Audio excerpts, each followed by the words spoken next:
Today's episode of the podcast marks the third of a special 5-part series I'm producing here, looking ahead to the PXplus Festival 2019. In what is the second year of the festival, I'm speaking with a number of the operations team, hearing how they're planning to make this year's festival even better than last year's. Today it's the turn of Charlotte Drinkwater, who at the festival is going to be looking after several of the music acts performing. In our conversation, she talks about age challenges in hospitality, career development, what she learned from her career in hospitality before transitioning into another field, and she talks about some of the acts who'll be performing. Do make sure you listen right to the end as well, as I'll be sharing details of a very special discount that PXplus have kindly offered to my listeners. Enjoy.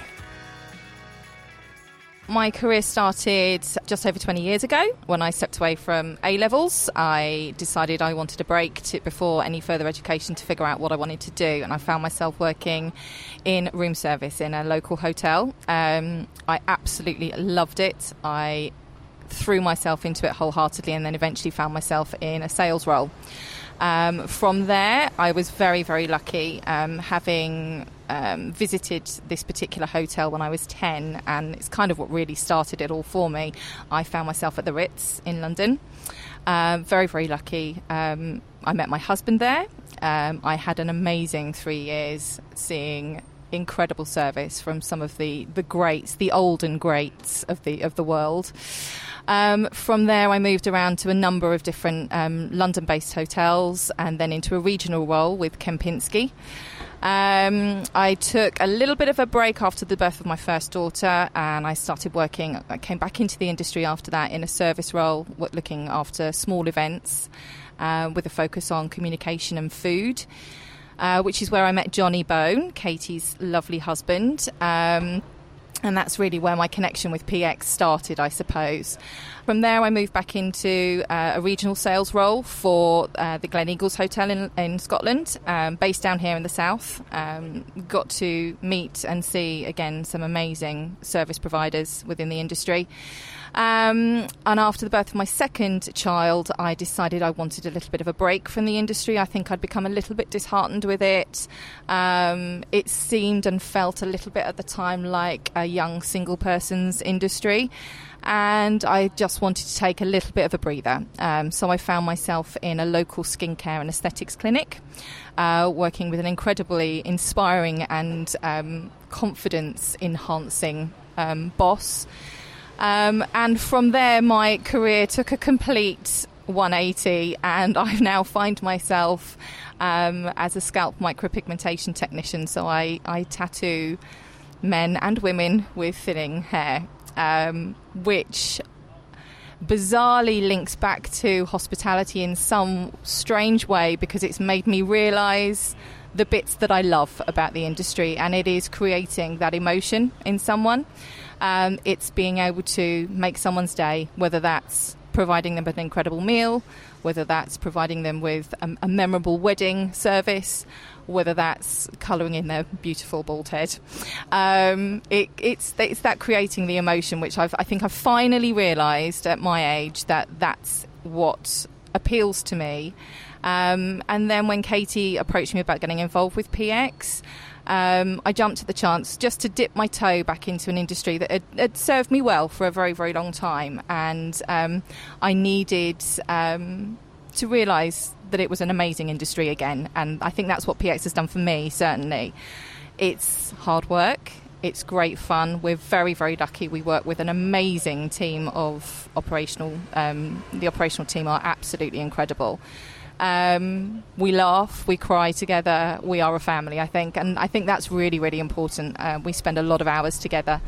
In any element of hospitality, you spend way longer than you do with your family and friends, so it's really, really important to have that connection. I think that's what PX has certainly given back to me, and I love it, and I can't wait again for this year. Awesome, yeah, and I may not use it. I'm not so sure, but I'll just say, I'll put it out there with my freshly shaved scalp. I'm very biased, but I do agree. Bald heads are very beautiful.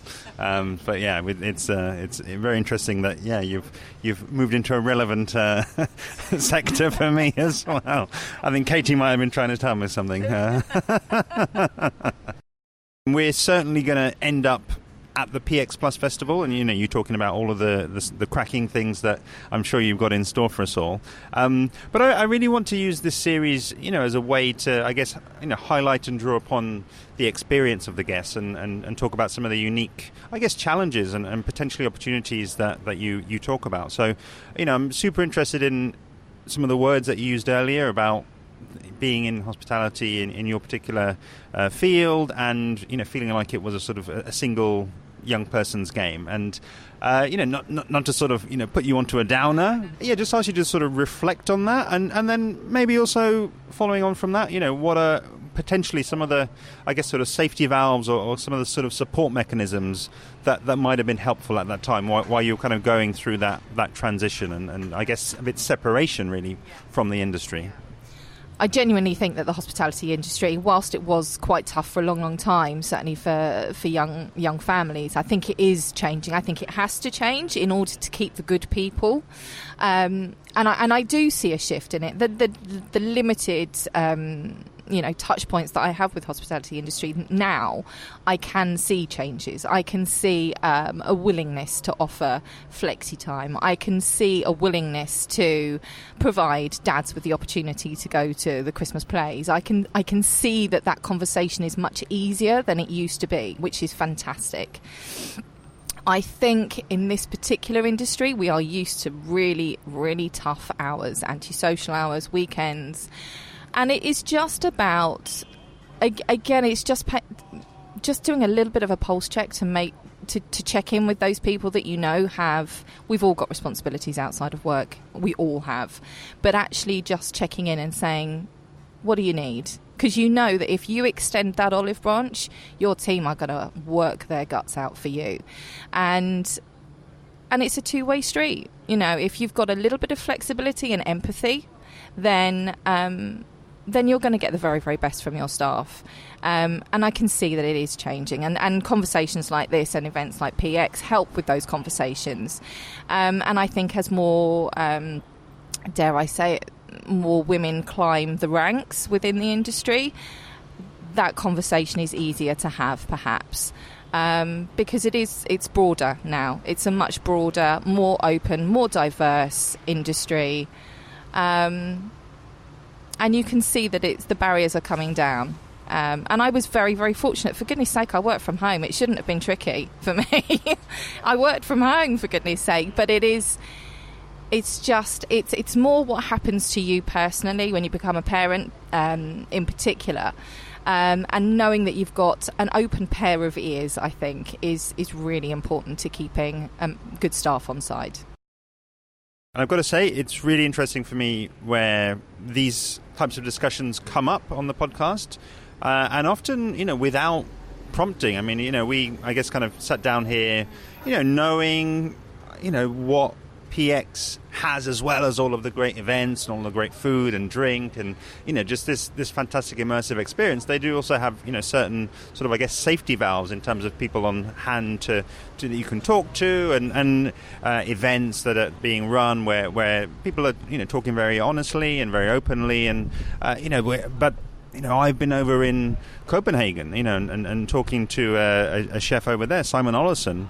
And he sees the same thing in Copenhagen. He sees people who get to 30 or get a family, and they're having to leave the floor, and what is being done and in order to enable those people to grow and to stay in the industry, because as he, I believe, was stressing, you're losing so much knowledge there if people do go and become wine importers. And the same thing came up speaking to Konstantin Filippu over in Vienna. He was talking about their restaurant going to a 4-day service week. Again, for that, it's just in order to give people the chance to to recharge, to recover, and I guess have other things outside their life. If they're young and single, that may be something quite different from if they're a little bit older and have a family. But I think people need time, and arguably they need different sort of career routes, I guess, that are open to them, and where people that do have that kind of mindset can look and project forward and see themselves 5, 6, 7 years down the line, and don't feel like once I maybe fall out of love with being on the floor, I'm not physically or mentally up for it anymore, or want that, then I have to go and do something else. I think understanding what's next, that big question of what's next, is really, really important for people, and to have a facility where people can hash that out for themselves, but with support, that would be an amazing thing to be able to offer. That would be an incredible thing, because as you grow and as you figure out what it is that you want to do when you're a grown up, and I've probably only just about got there.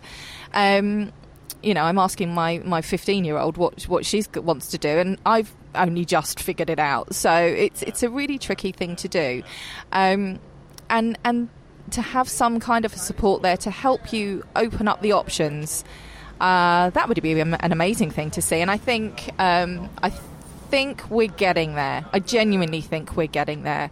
From the conversations that were happening last year at the event, you can hear that broader conversations are starting to happen. And maybe it's just that they've not happened around me before, that I'm not aware of them. But now that they are, and that's a really, really important thing. I don't think I've seen for a very long time the longevity that the industry used to provide people. So my first job, when I was back at the Ritz, there were people that were in their 70s that had been there since they were 14. I've not seen that again. Maybe a couple of the guys at Gleneagles, those kind of institutional properties, provide that, but hopefully we will start to see that the people that are passionate about what they do will be in it until the end, and that would be an amazing thing to have. That would be there are a few, but not as many as there should be. That would be an amazing thing. It's super interesting. We've kind of gotten into talking about age and tenure, and again, kind of back to Copenhagen, and I will pronounce it horribly, but it's something like Soloker. It's a Danish word. It's a Danish restaurant, 1-star Michelin, and there was something that Simon was very keen to talk about, because the kind of average age of the servers there is much higher. And he felt that they were able to, by providing a good service and charging a decent price for what they're offering, they were able to give good conditions to the people, and obviously have that tenure in exactly the same way that you describe at the Ritz. And maybe there is a connection there, just in terms of it can, or it's easier kind of at the sort of premium level, and and that kind of, as you say, places that are institutions. I definitely felt from him that restaurant is an institution. It's not as flashy or potentially as well known or as famous as somewhere like Noma, but people in the industry in Copenhagen, they know all about it. They go there. It's a very special place for them.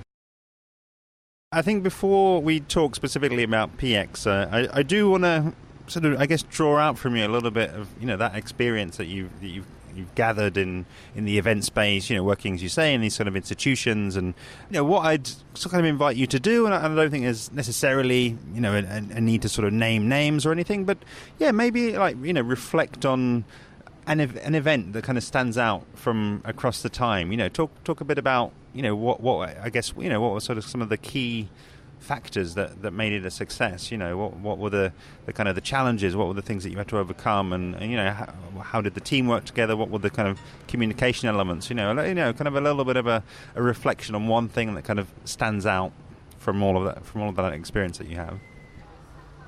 I think in terms of what I've learnt most from the industry, dealing with people, I've realised, the transferable skill from me into what I'm doing now, which is 17 worlds apart from what I was doing, is understanding people and reading people and understanding how to deliver the best result for them.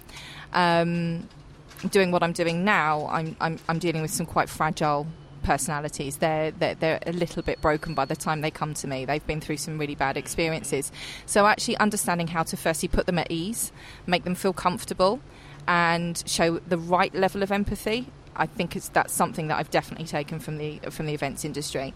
I think learning more about yourself through the events and understanding your limitations and what you're good at is something that you can maybe only do in a pressured situation like just before service. For example, I know I'm a pretty terrible man manager. I have the tolerance of a gnat. I want to throttle people, and I realise that. So it's a massive learning curve for me as to what I want to do for the next 25 years, is to accept that and form the rest of my career around my limitations and what I'm excelling at. So I think that's probably something quite interesting that you develop. Geez, I mean, it's events. We're putting food in front of people. We're delivering nice experiences. It's not heart surgery. It's not that kind of pressure, but in its own way, it's pretty full on. And you want to be able to do the very best job that you can do because you've got a team of people that all want the same. So to let yourself down and would be letting them down. I think it's actually a really important point that you bring up there in terms of, putting it into context, because I think, again, somewhat from outside of the industry, I see the way that things are, marketed as kind of within an inch of their life. Like, this is where you need to be this weekend. This is the restaurant you need to go to. This is the dish you need to have there. This is it, kind of thing. And it can feel as though it is like, as you say, heart surgery, or it is something more critical than life or death. And I would just hope that there's people out there who are listening, or people in the industry, do appreciate that. Like you say, you don't need to put people under that sort of pressure, and it's maybe easy for me to say, sitting outside of it, but it's like if you put money first, it feels always to me like that's a short-term game. I would imagine that if you don't put the money first, and you got to have the mechanism to do that, then it allows you to put the people first. So by doing that, you then become the institution. You become what people aspire to represent. You become there for the long term, across many industries. If you're there just for the cash, in my industry now, if you're there just for the cash, you're in and out within a year. If you're there to deliver something incredible, then you become the institution. And that goes across many, many industries, I think. I feel that's a really interesting words, institution and longevity to bring it home, really, to bring it back to PXplus, because I feel that from my conversation with Katie, she does want this to be something with longevity. She does want it to have legs and for it to go on doing good, kind of year after year. So being as we're in the second year and we're what are we, sort of 4 or 5 weeks out from the from the festival kicking off, I'll just really, again, throw the door open and just, invite you to talk about some of the cool things that I'm sure you've got in store for us, and what you're able to share with us at this stage. So other than watching me have a complete meltdown on morning one, it's going to be an amazing weekend. And what you say about longevity is the team are coming at it with the right moral compass. You mentioned moral compass earlier on, and that is really, really important. They want it to be hugely successful and to give back something to an industry that is a pretty thankless task for most. So actually to have an opportunity to stop and breathe and enjoy one another's company and enjoy everything that's great about the industry has got some real soul to it. And for that reason, it's going to be around for a long, long time, and I have no doubt about that at all. My involvement in PX, I'm looking after the music and entertainment. So we've got an amazing lineup of acts over the 3 days. Generally pretty chilled out kind of vibe. This event is the only time I ever use that word, vibe. But it's there's some amazing artists lined up. We've got Harry Marshall coming back from last year. We've got River Matthews coming back from last year, and they're both amazing artists.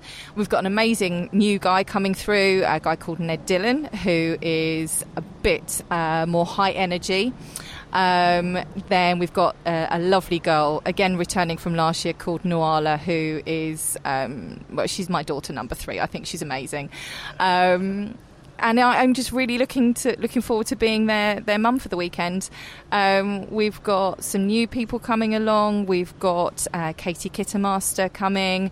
We've got Molly Warburton coming. So there's some really good new singer-songwriters coming through. It's generally quite a chilled out vibe. It's more acoustic than it is high energy, but we've got elements coming in there too. And it's going to be bloody amazing, quite frankly. I can't wait. I'm really excited about it. The stress levels are rising, definitely, but we're going to get there, and it's going to be absolutely bloody brilliant. At the most amazing venue with the most beautiful backdrop, and it's going to be awesome. I can't wait. I'm really excited about it. Hi guys, as promised, here are the details on that very special PXplus collaboration with Interpreting Wine. They have kindly made available to my listeners a very special 75% discount on the full price of the weekend ticket. So rather than the £120 full price, you'll be paying just £30 for the whole weekend. I've left below the link by which you can sign up for this. But just so that you know, that £30 will include access to all areas, access to all the talks, a free daily breakfast, a free camping pitch if you bring your own tent, access to the camping facilities, including the shower and toilets, free car parking if needed, and a free shuttle bus service from the nearest train station, which is Sawbridge Worth. As you can tell, this is an absolute steal, so if you're in any doubt at all about booking, then this is the time to do so. They've also made it equally as easy to book this price. All that you need to do is to follow the checkout, and where prompted, use the discount code PXPOD at checkout. So, in summary, deal of the decade, a 75% discount on the weekend ticket price, which takes it from £120 to £30. Book using the link below in the description. And at checkout, simply use the discount code PXPOD. Thank you so much, Charlotte, for meeting up and for sharing what you did. I feel certain the issues that you raised will resonate with a lot of people who are listening. Do please check out below for all the details of Charlotte's website and main social media handles, just below which you can find all the details about the PXplus Festival and how to book tickets. And of course, I'd love to have you following along with me on social media. I'm at Interpreting Wine on Instagram and Facebook, at Wine Podcast on Twitter, and email hello@interpretingwine.com. On the next episode, episode 274, I'll be speaking with Clara Rubin and Sula Richardson, who are behind the Let's Have a Drink With program. See you next time.